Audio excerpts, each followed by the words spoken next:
Hello. కానమోకు కథావచనం మోహనవచనం పరిజ్ఞాన హితబాండం నిత్య చదువరి శ్రోతలకు ఆహ్వానం. నమస్కారం. చదవదగునెవరు రాసిన తదుపరి చదివిన వెంటనే మరువక పలువురికి వినిపింపబూనిన అది ఏ పరిజ్ఞాన హితబాండమౌపో మహిళ మోహనవచనమై విరాజిల్లు. పరిజ్ఞాన హితబాండం లక్ష్యం ప్రతివారీ సమాచార హక్కు. ఆస్ఫూర్తితోనే ఇప్పుడు మట్టిలో మాణిక్యాలు అనే శీర్షికగా ఈనాడు సౌజన్యంతో గొర్రె అశోక్ ఆవిష్కరణలు అనేటువంటి అంశాన్ని ఇప్పుడు మన కానమోకు కథావచన శ్రోతలకు మీ కానమోకు స్వరంలో వినిపిస్తాను, వినండి. గొర్రె ఆవిష్కరణలు, గొర్రె అశోక్ ఆవిష్కరణలు, మట్టిలో మాణిక్యాలు శీర్షికన ఈ అంశాన్ని ఇప్పుడు వినిపిస్తాను, వినండి. గొర్రె అశోక్ ఆవిష్కరణలు. ఇక వినండి. మట్టి పేరుకున్న కాళ్ళు, కష్టంతో కాయలు కాసిన చేతులు, చెమట కారే ముఖం, వెరసి అతి సాదాసీదా రూపం మన రైతన్నలది. చూడ్డానికి అంత మామూలుగా ఉన్న లోకం ఆకలి తీర్చే అన్నదాతలు వాళ్ళు. గొర్రె అశోక్ ఆవిష్కరణలు కూడా అలాంటివే. పైకి మామూలుగా కనిపించిన దేశవ్యాప్తంగా రైతుల శ్రమని తగ్గిస్తున్నాయి. అమెరికా దాకా వెళ్ళి ఎన్నో అవార్డులు సాధించుకున్నాయి. అతని సృజన పొలాల వెంట పుట్టి పేదరికంలో పెరిగి ఆశా నిరాశల మధ్య సాగి నేడు అద్వితీయ గుర్తింపును అందుకుంది అతడి ప్రయాణం. నా దుస్తుల్ని చూచి లోపలికి రానివ్వలేదు అన్న ఒకనాడు మీ జిల్లా సైన్స్ ఆఫీసర్తో మాట్లాడతారా అంటూ ఓ రోజు ఓ పత్రికలో వార్త వచ్చింది. కింద ఆయన నంబరు కూడా ఇచ్చారు. ఆయనకి ఫోన్ చేసి నేను తయారు చేసిన కలుపుతీత పరికరం, పత్తి విత్తనాలని నాటే ఉపకరణాల గురించి చెప్పాను. ఆ వారం చివర నల్గొండలో జరిగే ఎగ్జిబిషన్కి నన్ను రమ్మన్నారు. నేను ఇంటర్ చదువుతున్నా. దేవరకొండ నుంచి నల్గొండకి 41 రూపాయలు బస్సు ఛార్జీ అవుతుంది. నా క్లాస్మేట్స్ని అడిగితే 50 రూపాయలు ఇచ్చారు. కానీ తిరిగి రావడానికి డబ్బులు లేవు. అయినా సరే వెళ్ళాను. నా బట్టలు చెప్పులు చూసి వాచ్మెన్ లోపలికి రానివ్వలేదు. సైన్స్ ఆఫీసర్స్కి ఫోన్ చేశాక ఆయన ఓ అధికారిని పంపిస్తేనే లోపలికి వెళ్ళగలిగాను. నా ఆవిష్కరణల్ని తొలిసారి ప్రదర్శించింది అక్కడే.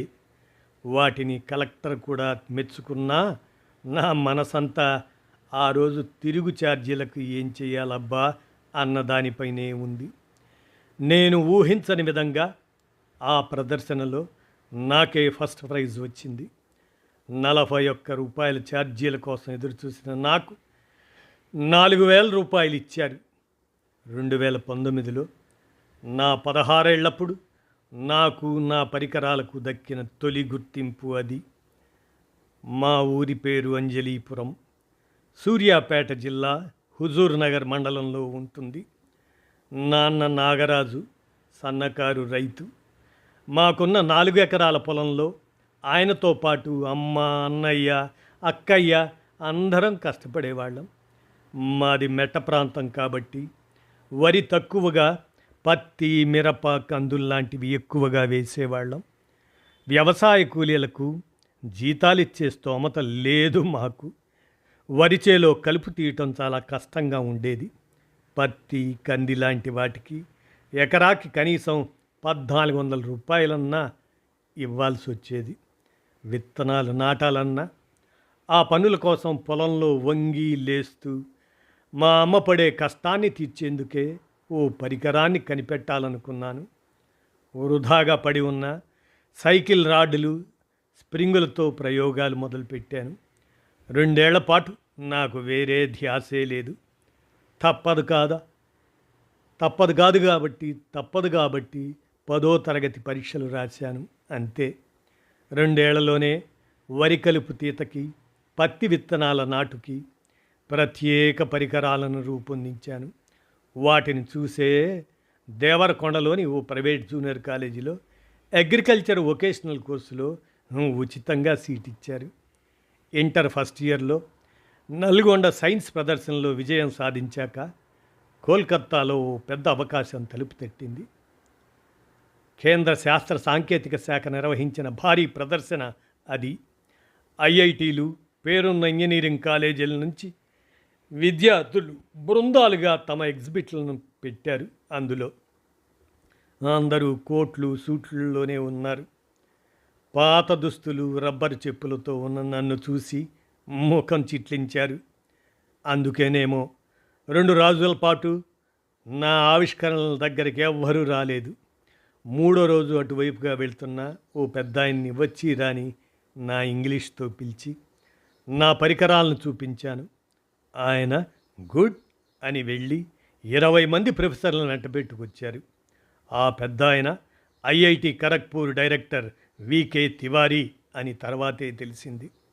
ఆ ప్రదర్శనలో ఎవరూ ఊహించని విధంగా నాకే మొదటి బహుమతి వచ్చింది. ఆ తర్వాతి రోజే నాటి తెలంగాణ మంత్రి కేటీఆర్ నుంచి నాకు ఆహ్వానం అందింది. ఫలితంగా టీ వర్క్స్లో నా ఆవిష్కరణలు పూర్తిస్థాయి పరికరాలుగా రూపొందించే అవకాశం దక్కింది. అలా రైతుల కష్టాలను తీర్చే 7 వ్యవసాయ పరికరాలని తయారు చేసి అమ్మడం మొదలుపెట్టాను. కానీ అక్కడితో ఆగిపోకూడదనుకున్నాను. పూణేలోని విజ్ఞాన్ ఆశ్రమం, ఆ సంస్థ వ్యవసాయంలో ఆవిష్కరణలు చేసే వాళ్ళ కోసం ప్రత్యేక కోర్సు నిర్వహిస్తుంటే అందులో చేరాను. ఆ కోర్సులో మన సృజనకి మెకానికల్, ఎలక్ట్రానిక్ సాంకేతికతలను ఎలా జోడించాలో నేర్చుకున్నాను. ఆ నైపుణ్యంతోనే పత్తి, కంది, మిరప ఇటువంటి మెట్ట పంటలకి పురుగు మందుల్ని చల్లగలిగే దేశంలోనే తొలి మల్టీపర్పస్ వాహనాన్ని నేను రూపొందించాను. మొక్కలకి దెబ్బ తగలకుండా సన్నని టైర్లతో 4 అడుగుల ఎత్తులో నుంచి మందుల్ని పిచికారీ చేయగలిగే వాహనం ఇది. ఇదే నన్ను అమెరికాలో జరిగిన American society of agriculture and biological engineers అనే సదస్సుకు తీసుకెళ్ళింది.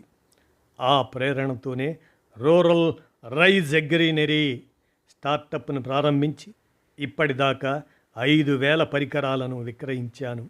తెలుగు రాష్ట్రాలతో పాటు మహారాష్ట్రకు చెందిన రైతులు కూడా వీటిని తీసుకుంటున్నారు అంటూ గొర్రె అశోక్ ఆవిష్కరణలు అనేటువంటి ఈ అంశాన్ని మట్టిలో మాణిక్యాలు శీర్షికన ఈనాడు సౌజన్యంతో మన కానమోకు కథావచనం శ్రోతలకు మీ కానమోకు స్వరంలో వినిపించాను.